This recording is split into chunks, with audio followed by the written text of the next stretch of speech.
Hello guys, welcome back to the segment. Nama aku Hafiz dan kepada sesiapa yang dah subscribe channel ni, thank you so much guys for subscribing, and kepada sesiapa yang belum subscribe, yang baru jumpa channel ni, make sure korang tekan butang like, share dan subscribe. Okay, and just to inform korang yang kita orang sekarang dah available di Spotify, Apple Podcast dan also di Google Podcast. So kalau korang pergi ke platform tu, korang cari The Segment Podcast. Okay, so hari ni apa yang aku nak kongsi dengan korang is basically kisah seram subscriber, dan ini datang dia daripada Stacy Ellison. Dia menghantar email kepada The Segment. Sebelum tu, jom layan the intro.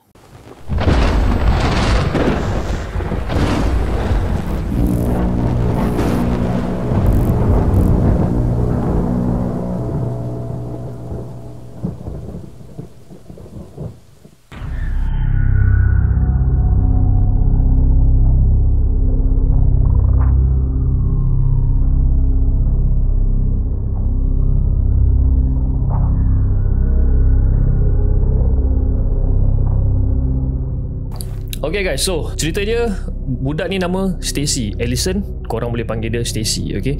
So basically dia nak ceritakan kisah seram yang dia alami sendiri dekat rumah dekat rumah dia, which is rumah baru dekat kawasan Sibu, Sarawak.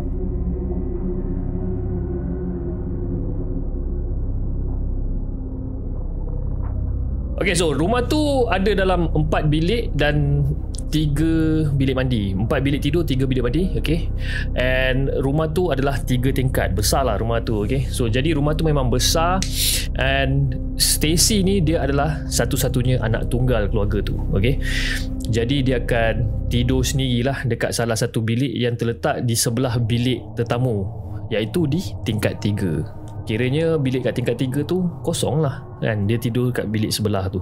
Okay, so bilik parents dia, mak bapak dia punya bilik dekat tingkat 2 kan. So agak berani jugalah kan untuk tinggal seorang kat tingkat 3. So masa malam yang pertama, masa family diorang pindah ke sana, malam tu dia macam biasa dapat tidur dengan sangat selesa.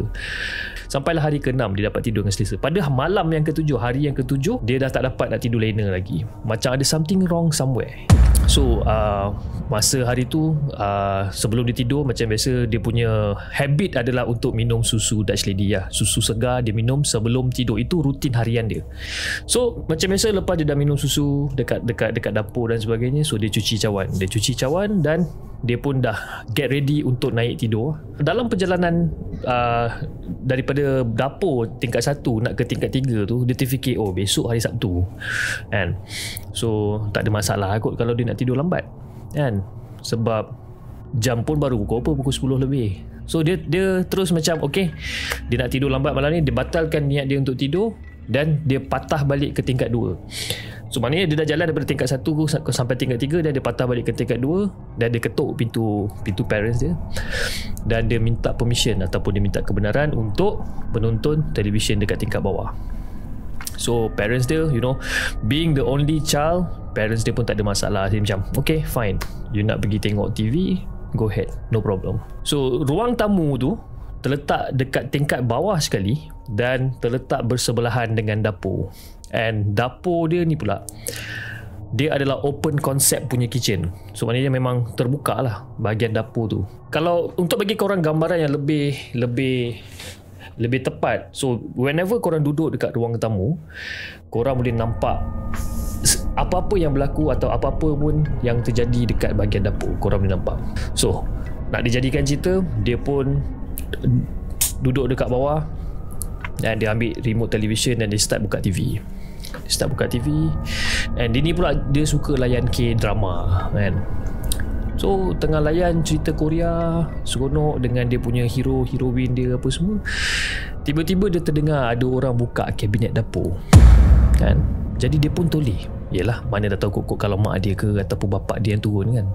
So dia toleh, dia tengok siapa dekat dapur kan.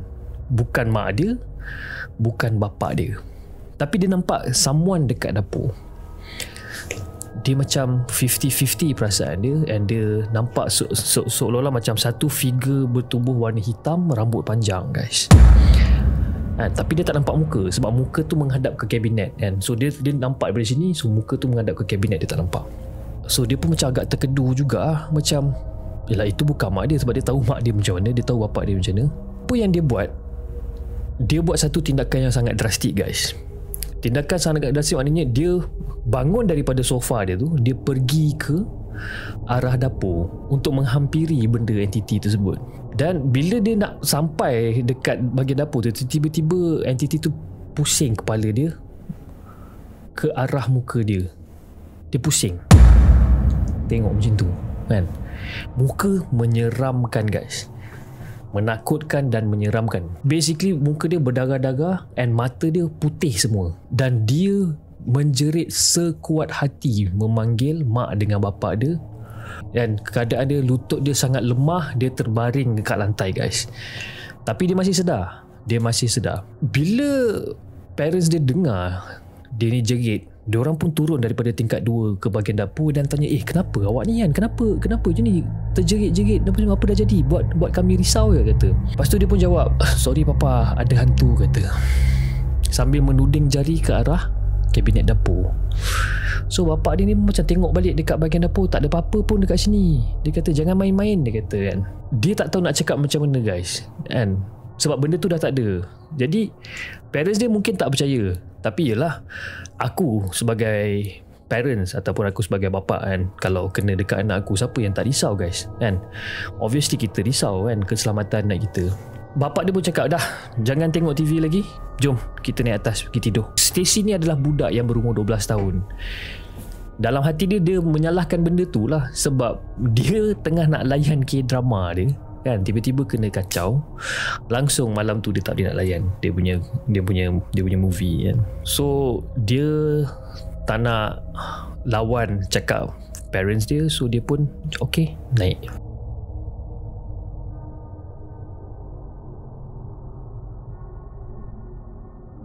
Mak dengan ayah dia hantar dia sampai ke tingkat 3, baringkan dia dekat katil apa semua, tarik selimutkan dia, betul-betulkan selimut, betul-betulkan bantal apa semua. Mak dengan ayah dia cium pipi dia, cium dahi dia, dan parents dia keluar. Okay, masa tu jam menunjukkan dalam pukul 11 lebih ya. So dalam lebih kurang dalam 1 jam lebih, nak dekat 2 jam, dalam pukul 12.30 pukul 1 tu dia tersedar dan dia terasa macam ada budak-budak berlari dekat depan bilik dia tau. Duduk berlari. Jadi dia macam siapa ni kan? Takkan sepupu dia pula yang datang. Yalah, sebab dia pun adik-beradik tak ada kan. Jadi yalah, cousin-cousin dia pun tahu yang dia ni baru berpindah dekat rumah baru. So dia ingatkan sepupu dia datang ke apa. Tapi bila fikir-fikir balik, pukul 12 malam, pukul 1 pagi, takkanlah diorang datang kot kan. So dia pun tak puas hati, dia tak percaya. Dia pun buka lah pintu bilik tu, tapi dia tak nampak siapa-siapa pun dekat depan bilik dia. Padahal tadi bunyi orang berlari dekat bilik dia tu, dekat depan bilik tu macam kuat sangat, kuat sangat. So dia tak puas hati, and dia turun tingkat 2 and dia tengok sama ada mak bapak dia ada ke tak. Mak bapak dia time tu masih belum tidur lagi, masih berborak bersama-sama kan. So dia tanya pada mak bapak dia, papa, mama, tadi ada sepupu datang ke? Lepas tu mak dia cakap, mana ada, kan kita dah off lampu semua dekat bawah tadi, cakap kan. Lagipun kalau kata sepupu datang pun, diorang mana ada kunci rumah kita, diorang mana boleh masuk, pakai otak lah, dia cakap. Mak dia macam, sebab mak dia ni garang tau, mak Stacy ni garang. So dia macam pakai otak lah kan, jangan sembarangan lah, dia cakap kan. Dah lah, pergi tidur, cakap kan. Kacau je dia kata. So budak ni Stacy sedih kan, bila kena marah dengan dia sedih kan. Tapi dah tak ada pilihan lah, dan dia pun naik lah balik ke tingkat 3 dan tidur.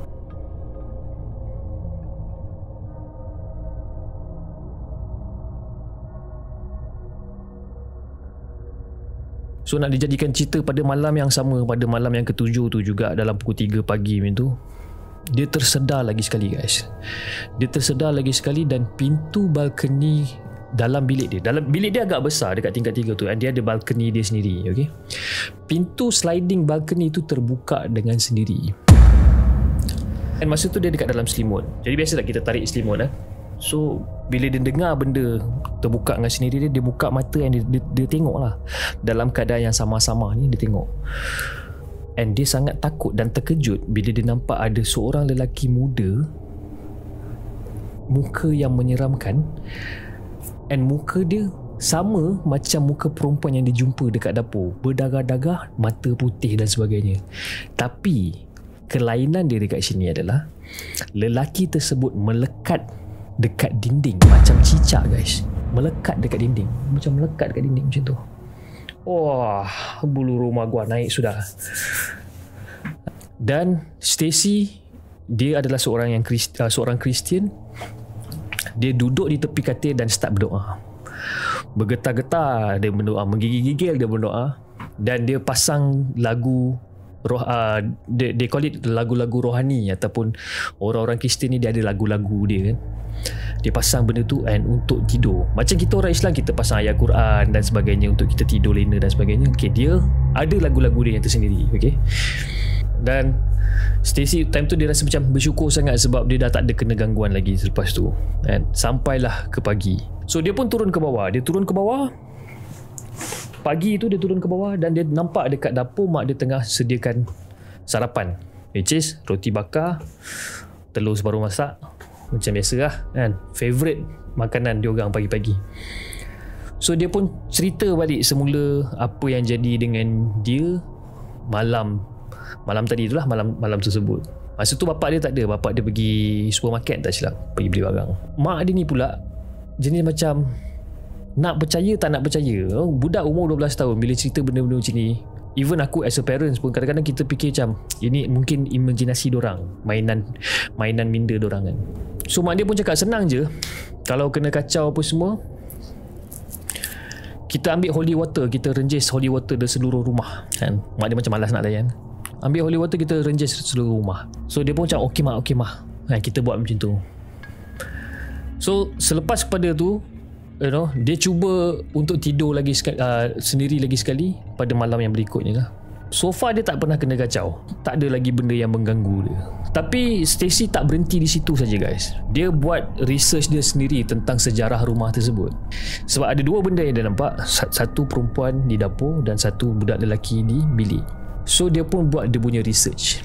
Dia buat kajian dia untuk tahu apakah sejarah rumah ni. Dia tanya dia tanya mama dia tanya papa dia kan. So bila dia dah buat research dia tersendiri dan dia dapat tahu sebenarnya orang yang perempuan yang duduk di dapur tu adalah seorang ibu yang mempunyai beberapa orang anak. Dan budak lelaki yang melekat di dinding tu adalah salah seorang daripada anaknya. Dan budak yang berlari-lari dekat depan bilik tu adalah anak-anak dia yang masih kecil.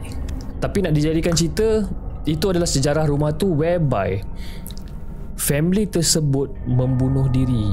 Diorang membunuh diri sesama diorang tanpa pengetahuan jiran-jiran. Even ejen yang jual rumah tu pun tak bagi tahu dia orang apa-apa pasal sejarah rumah ni, sampailah didesak oleh family Stacy. Even diorang tak jumpa mayat, cuma mungkin roh tak tenang dekat situ. Kan? Aku nak suggest kepada korang, yang ni yang nak beli rumah baru, nak sewa rumah baru, mungkin korang boleh tahu dulu sejarah rumah tu. Dan sebelum kita masuk rumah, untuk yang beragama Islam, kita bacalah ayat-ayat suci Al-Quran, buat pagar dan sebagainya. Kepada agama lain, teruskan dengan ritual anda, sebab setiap rumah, even rumah aku sendiri, setiap rumah menyimpan rahsia-rahsia dia yang tersendiri guys. Nah, itu yang korang kena ingat.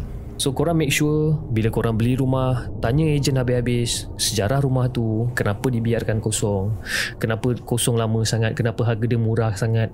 Tanya sampai habis-habis. Dan korang buat decision untuk sama ada nak pindah ke tak nak. Itu je.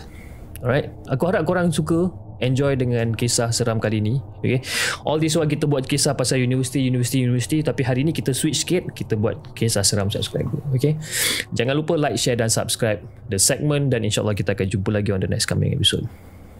Assalamualaikum.